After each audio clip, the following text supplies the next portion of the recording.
Salut à tous, je me trouve ici au milieu d'un projet de médiation culturelle qui s'appelle les Perches de l'Amitié, qui a été inauguré après le Festival de la Paix 2020 et qui a été facilité par l'artiste atikamekw Jacques Nawashish. Si je me trouve ici aujourd'hui, c'est pour annoncer la thématique de l'émission d'aujourd'hui. On va couvrir la journée de la vérité et de la réconciliation qui a lieu le 30 septembre à chaque année désormais. Une journée pour commémorer les tragédies et les drames qui ont eu lieu dans les pensionnats autochtones au cours des dernières décennies et qui laisse encore un deuil assez grand dans le cœur des communautés autochtones au Canada. Je vais m'entretenir avec une artiste Anishinaabe qui réside maintenant à Victoriaville, Chantal Simard, qui sculpte et qui peint et qui va un peu nous parler de sa vision de cette journée-là. Et je vais aussi aller marcher avec les chandails orange à Sherbrooke en compagnie de Patriciane Blanchette qui représentait l'université dans la co-organisation de cette marche-là. Bonne émission!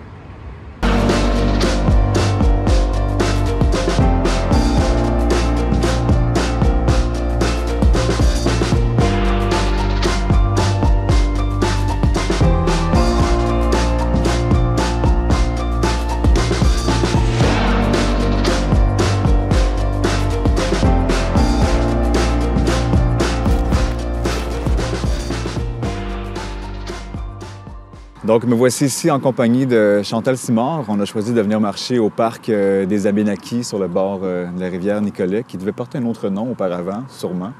Donc, on est venu marcher afin de pouvoir discuter de la journée de la vérité, de la réconciliation. Puis, Chantal, je voulais te demander en tout premier lieu, en fait, comment est-ce que cette journée-là se reflète dans ton travail ou comment ça fait écho dans ta vie personnelle ou professionnelle?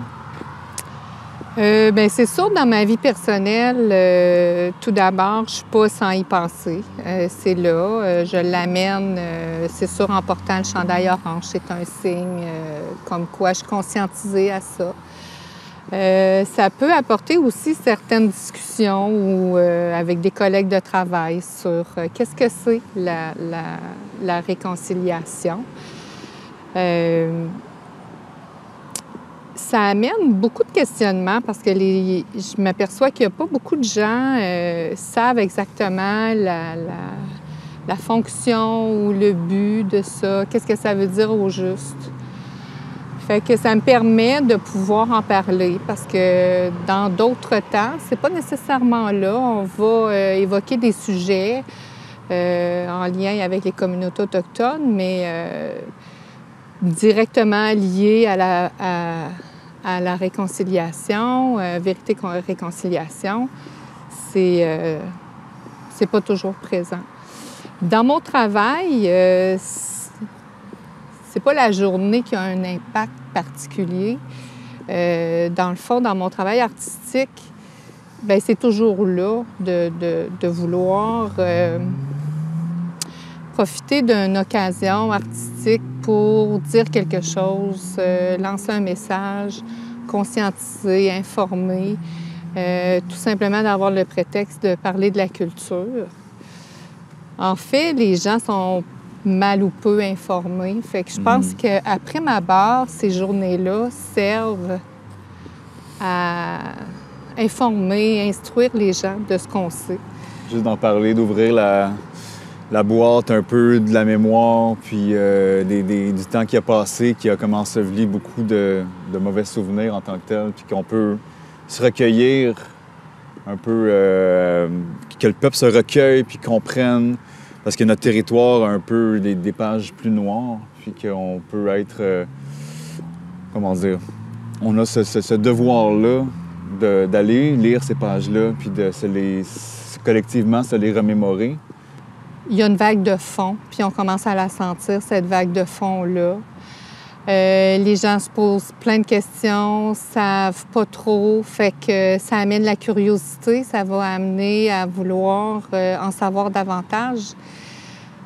D'une façon ou d'une autre, ça amène du changement. On peut pas s'attendre à ce que ça change demain matin puis que ça va se faire super rapidement. Il reste encore beaucoup de choses. Il va encore avoir sûrement des choses qui vont se dévoiler, comme qui ont pu trouver les enfants, justement, qui avaient été enterrés près des pensionnats. Ça va peut-être être autre chose qu'on va découvrir, mais au moins, les voiles se lèvent, puis il y a des choses qui sont nommées, il y a des choses qui sont dites. Puis les communautés vont faire des deuils, puis il y a des guérisons qui vont se faire à travers ça. C'est à ça beaucoup que ça sert.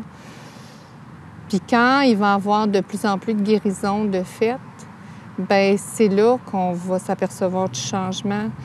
C'est là qu'on va voir que ça sert à quelque chose, mais tout le monde ne guérira pas tout en même temps parce que ça ne s'est pas fait non plus du jour au lendemain, dans ma perception à moi.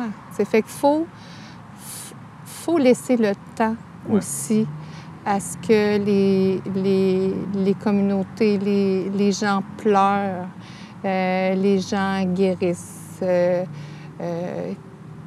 Aussi de voir qu'il y a des petites choses qui se font, il y a certaines confiances qui se réinstallent. Moi, j'ai confiance aux générations énormément. Je vois les jeunes des communautés qui vont étudier, qui s'impliquent, qui reviennent dans les communautés pour travailler, pour faire des événements. C'est des gens qui sont... qui bougent, qui nomment les choses, qui sont présents, qui n'ont pas peur de prendre la parole ou d'aller en avant. Puis moi, je trouve que c'est ça qui fait bouger beaucoup. Ça peut déranger certaines personnes. Il y en a qui vont dire « ça sert à quoi? Pourquoi? » Bien, juste si tu te poses cette question-là, ça vient te servir à quelque chose. Donc... C'est d'abolir justement cette frontière-là parce qu'en fait, les Autochtones et Allochtones ont été quand même longtemps séparés, divisés, loin du regard. Ça a pris du temps dans ma vie avant que je sache qu'au Québec, je me souviens, le souvenir que j'avais, c'était ma grand-mère qui m'avait amené à 5 ans sur le pont Mercier à Oka pendant qu'il y avait les barricades. OK. Qu'elle m'avait allée comme me conduire, moi et mes frères. Bon, les enfants, ça, c'est les Mohawks, tu sais. Puis je me souviens de ce souvenir-là, tu sais. Je me demande encore pourquoi est-ce qu'elle avait fait ça, mais c'est un des seuls souvenirs que j'avais, tu sais. Puis c'est en m'intéressant après ça, lors de mes voyages, sur les différents clans, tribus du monde, que je disais, hey, au Québec, on a une richesse incroyable, tu sais. Absolument, tellement. De ici, me renseigner sur mon territoire, puis de comprendre qu'on peut conduire une route dans le nord pendant 6 heures de temps, puis qu'à un moment donné, il y a un petit croche, une petite route qui part à gauche, puis que là, tu as comme quelques centaines d'âmes qui vivent. Oui. Puis, sans électricité. Oui. Puis ça m'a fasciné de voir comment il y a des mondes, tu sais, des humains similaires, des sociétés parallèles, puis qui se côtoient sans se côtoyer. Puis que je trouve ça encore là, la place qu'on fait à cette reconnaissance-là, à cette, comment dire, ces mariages, ces liens-là qui peuvent se faire dans les différents événements culturels, est vraiment, vraiment beau à voir au Québec. Moi, en tout cas, je suis ému de voir ça, de voir de plus en plus on investit dans des événements autochtones pour la culture, pour que les gens se renseignent, pour que les gens puissent s'émerveiller du cinéma, de l'art, des danses. Puis pour moi, c'est vraiment, vraiment un énorme pas de l'avant. Puis je souhaite seulement que ça continue de plus en plus.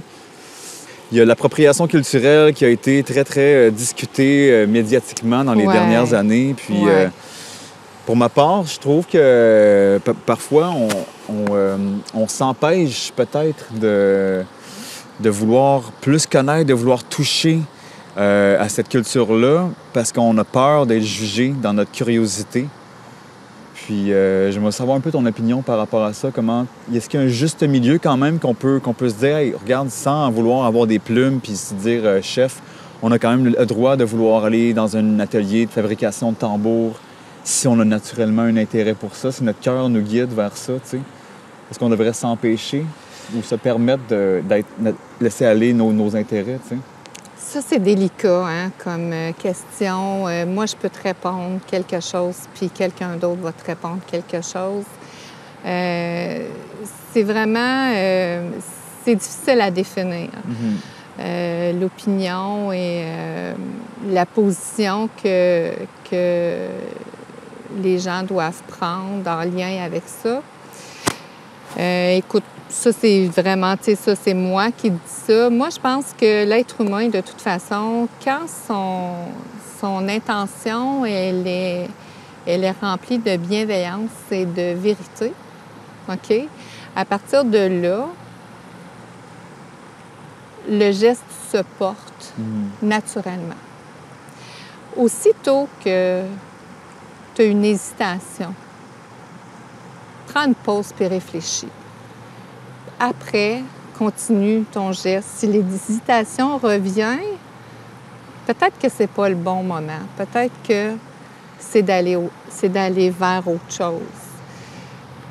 Puis des fois, il faut aller au-delà de... Tu sais, à un moment donné, ça aussi, ça va se placer, ça va se définir de plus en plus. Puis on va définir les choses parce qu'il va y avoir de l'expérimentation autour. Puis il y a des gens qui vont explorer ça.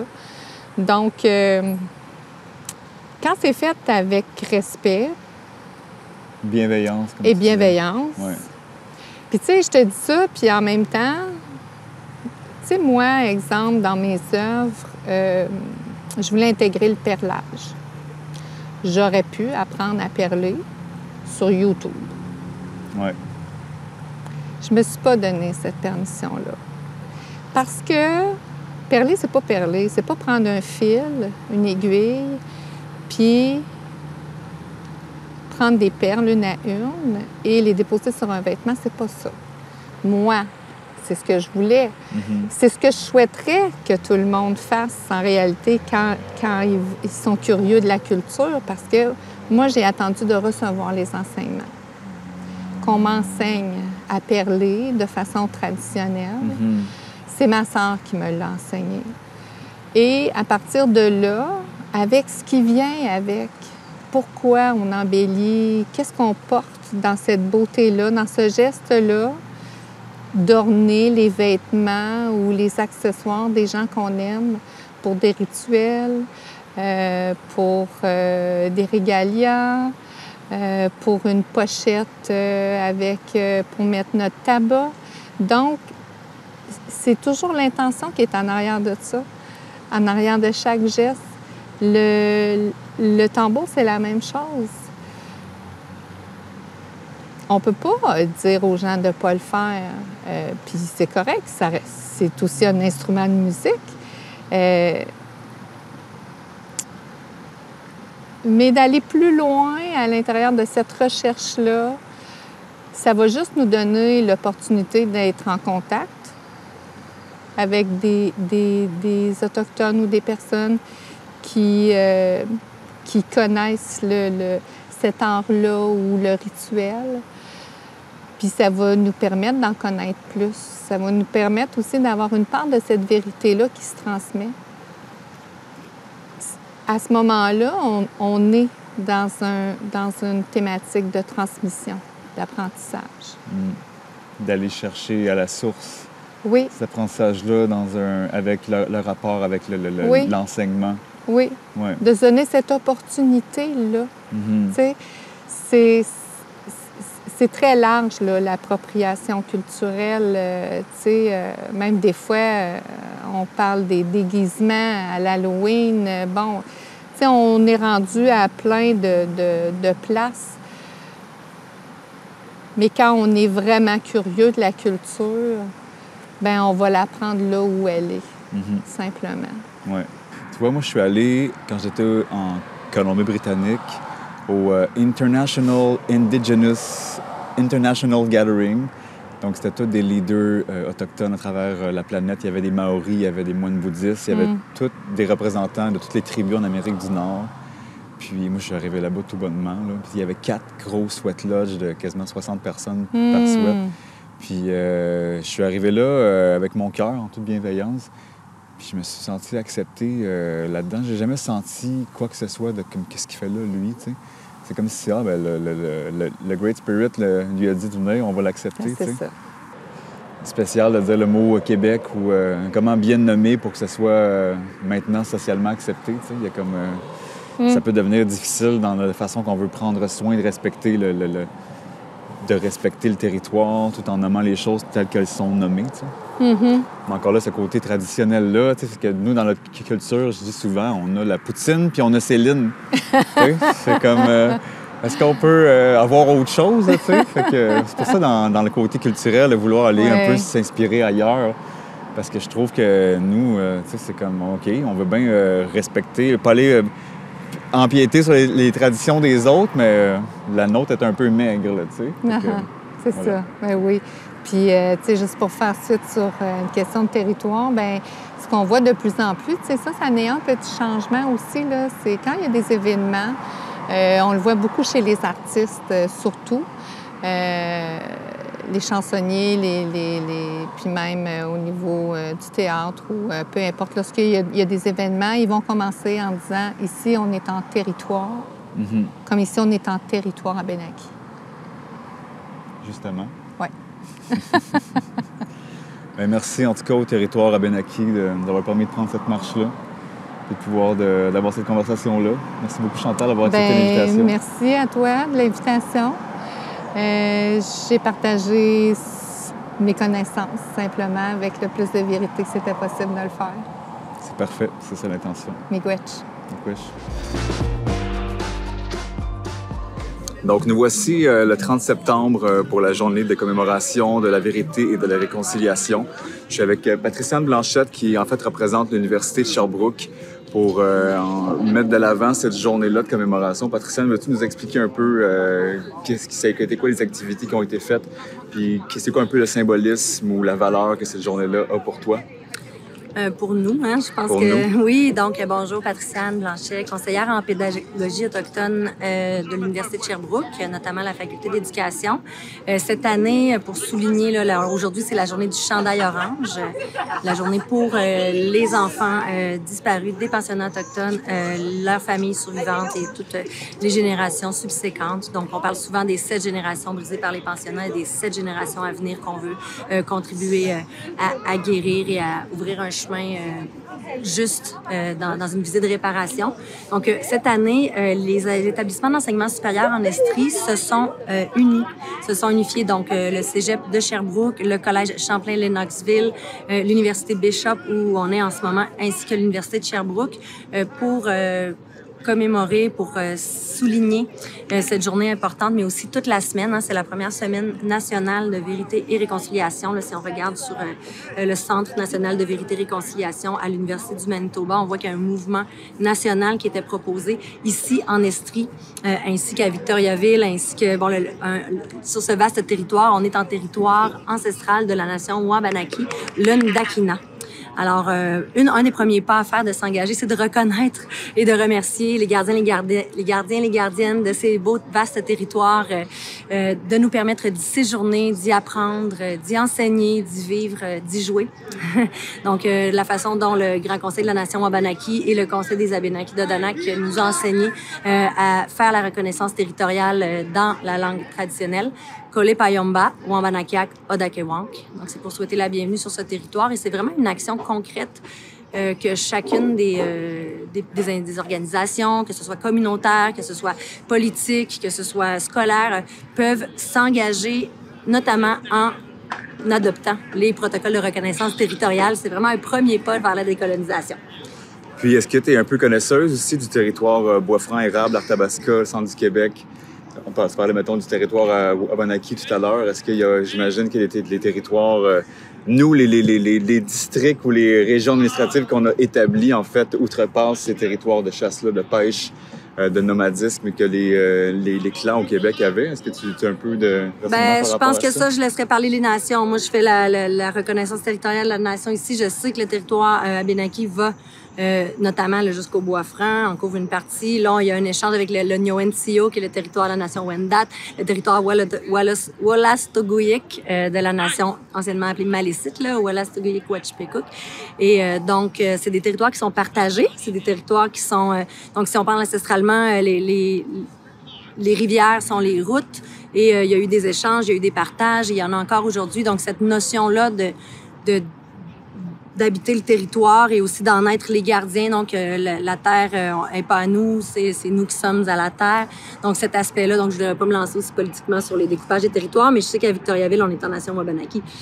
Oui, tout ce qui est territoire, c'est encore en jeu, ça change au jour le jour. On est dans une ère de décolonisation, une ère nouvelle où il y a beaucoup de discussions, beaucoup de cercles de validation en cours pour justement placer toutes ces bases-là. Les nations reprennent leurs noms traditionnels tels que je viens de le dire. La nation Abénaki, c'est la nation Ouambanaki. Donc, on reprend nos noms, on reprend le pouvoir. Donc, moi, en tant qu'allié aussi dans une posture d'humilité culturelle, toujours à l'écoute, en apprentissage tout au long, tout au large de la vie.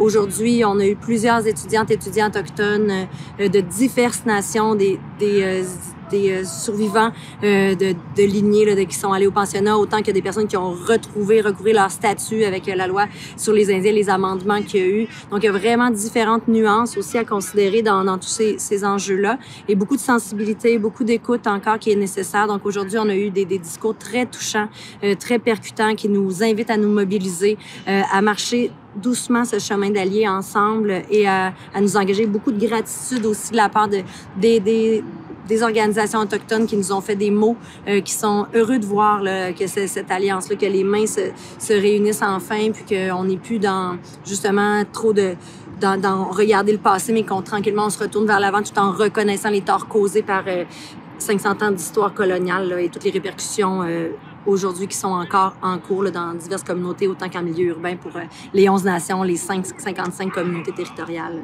sur le Québec.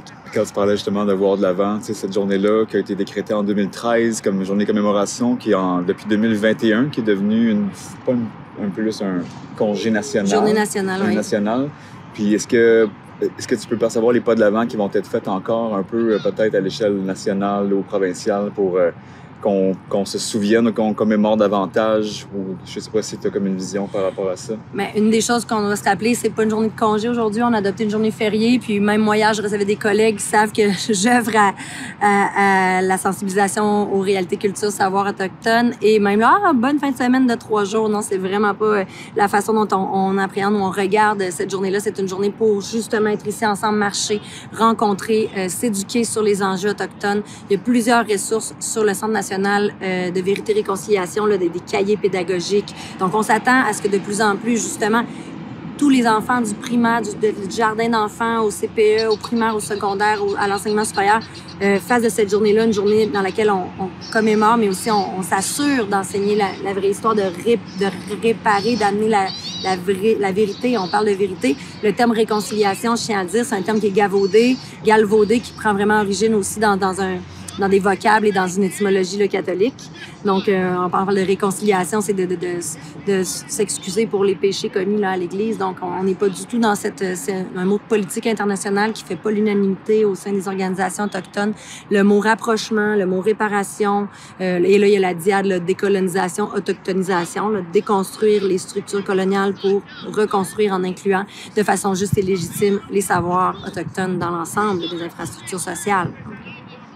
C'est un sujet qui est complexe, c'est un sujet qu'on n'a pas fini d'entendre parler non plus. J'imagine que ça va devenir de plus en plus quelque chose qui au Québec va faire partie. Autant que dans le journal, on a l'actualité, les sports, l'économie, les affaires culturelles, mais aussi le côté plus les affaires autochtones, ou comme si je peux me permettre de l'appeler comme ça, mais juste qu'on ait un regard collectif et commun sur ça, qu'on continue d'en apprendre puis d'en parler. Puis, est-ce qu'il y a des pas qui pourraient être faits de plus pour toi dans cette où déjà on est enligné au Québec pour pouvoir permettre ces rapprochements-là? Ouais. Ben, je pense que ça tient de chacun aussi, ça tient de la mobilisation. Souvent, Nicolas Bomsawin nous dit on travaille avec les convaincus. Puis à un moment donné, ils vont en convaincre d'autres. Puis là, on va être de plus en plus de convaincus. Puis là, à un moment donné, on va pouvoir vraiment sentir une différence. Donc, c'est un chemin qui est long. C'est un chemin qui demande de la patience. Et les nations font preuve d'énormément de patience et de compréhension. Donc, une chose peut-être à mettre en garde, c'est les associations autochtones non reconnues qui, des fois, prennent beaucoup de place, ont des subventions fédérales. Donc, c'est de sensibiliser l'ensemble des instances pour qu'ils puissent s'adresser aux bons interlocuteurs, c'est-à-dire les représentants des 55 communautés. Donc, ça, c'est déjà un pas à faire aussi, de connaître l'histoire. Il y a tellement de ressources, là, mais c'est sûr que c'est un chemin d'engagement, un chemin de mobilisation à la fois personnelle et sociale. Donc, on est tous des petits ambassadeurs, des petits multiplicateurs pour polliniser tranquillement ces différents éléments contextuels tellement importants à considérer au quotidien. Donc, c'est sûr que oui, ça prend de plus en plus de place dans les médias, donc on peut souhaiter que on va tranquillement voir comme aujourd'hui. On a fait Every Child Matter en grandes lettres, 2000 personnes couchées au sol. Là, donc, c'est sûr que ça donne quand même un impact avec le drone qui nous filmait. Donc ça, c'est une belle action qui montre que tout le monde était réuni ensemble. Donc aujourd'hui, bien qu'on soit triste, bien qu'on commémore, il y a quand même cet espoir-là puis cette joie-là d'être réunis. J'ai trouvé ça drôle aussi. Il y avait une aînée qui parlait, qui racontait qu'il y avait des gens qui étaient frustrés de se faire barrer le chemin par la marche qu'il y a eu. Puis que c'est 10 minutes de votre vie, alors que nous, ça fait des siècles qu'on a été mis de côté, retardés. Puis de voir, toujours de garder un regard humoristique par rapport à ça, un regard humain, et de ne pas tomber justement dans la frustration ou dans l'amertume. C'est facile. Puis cette transformation-là de l'amertume à la guérison, au pardon, c'est vraiment c'est beau à voir. C'est vraiment quelque chose qui est comme... en tout cas, ça m'émeut beaucoup de constater ça.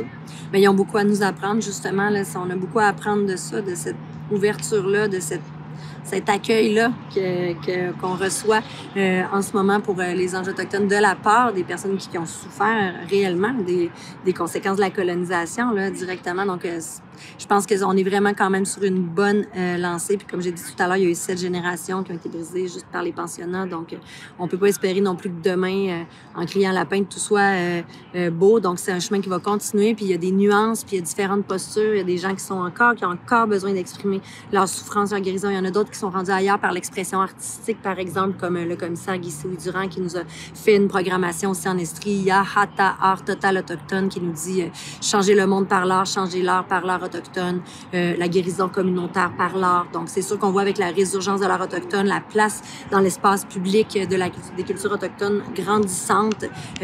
Donc, ça aussi, on peut avoir espoir que l'art permet aussi de traverser et aussi de nous livrer ces messages-là dans une compréhension qui est métaphorique, qui est symbolique, qui nous amène aussi dans le monde du rêve, dans le monde de l'invisible, qui est propre au premier peuple aussi, qui est tellement une richesse de ces patrimoines et matrimoines culturels immatériels. Patriciane Miigwech, merci beaucoup d'avoir accepté mon invitation. Puis, écoute, on se retrouve sûrement avant, mais j'espère la prochaine marche l'année prochaine, puis les autres suivantes, je l'espère. Tout à fait, on continue. Puis il y a plusieurs autres événements aussi là, dans l'année qui scindent, qui permettent de valoriser les cultures, les savoirs autochtones, les faire rayonner, puis aussi de se mobiliser tous ensemble. Donc, olé, on est. Merci.